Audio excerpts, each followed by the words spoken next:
Bonjour à tous, c'est Tra Ninja. Après cette courte présentation de l'île inconnue, c'est parti pour débriefer son avancement. On va parler de ce qu'il y a de nouveau sur l'île et ce qu'il y a à faire dans le futur. Pour ceux qui connaissent déjà l'île inconnue, vous avez dû remarquer en premier la présence de la montagne. Une montagne mi-enneigée à cause d'événements mystérieux sur l'île inconnue.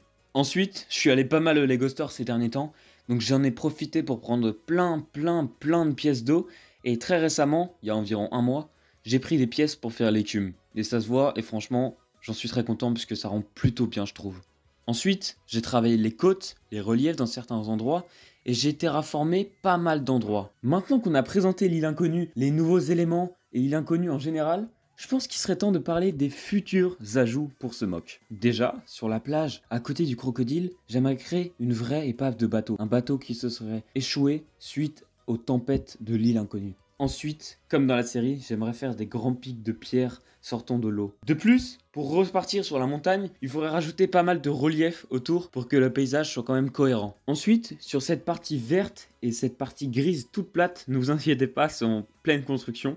Ici, il y aura beaucoup de jungle, avec peut-être un petit endroit, avec un trésor, des cristaux, de l'or, de l'argent. Comme toute bonne jungle, l'île inconnue aura droit à son pont branlant, avec plein de planches parties, ce pont dont tous les explorateurs redoutent. J'aimerais aussi rajouter que dans les jours qui viennent, je vais acheter de nouvelles feuilles pour mon île inconnue, plein de feuilles de tout type, tout ça pour rendre la jungle plus dense et plus étendue sur la nouvelle partie de l'île inconnue, jusqu'à la montagne, très dense. Autre chose, j'aime de moins en moins l'ancienne partie de l'île inconnue. Peut-être parce que je me suis amélioré. Alors, il faudrait par exemple que je retouche totalement le temple. J'aimerais faire un tout nouveau modèle pour le temple, beaucoup plus élaboré, moins plat, avec plus de relief, de détails. Ensuite, j'aimerais retoucher le set du village des gardiens en le rendant plus cohérent avec le reste du décor, reterraformer la zone pour lui apporter plus de relief, retoucher les arbres trop plats et pas assez naturels. Dernière chose, je pense beaucoup à rajouter des LED dans mon île inconnue, par exemple des LED rouges pour les flammes, des LED violettes pour renforcer l'aspect mystérieux de l'île inconnue, mais je vois aussi que c'est quand même pas mal compliqué d'en instaurer, mais j'y réfléchis. Et voilà, c'est déjà la fin de cette troisième vidéo sur l'île inconnue. Si vous avez des suggestions pour l'île inconnue, n'hésitez pas surtout, je suis preneur de toutes vos suggestions, de toutes vos améliorations. En tout cas, c'était Tra Ninja, j'ai très hâte de voir ce que va donner la suite de l'île inconnue, et on se retrouve pour la partie 4. C'était Tra Ninja, ciao.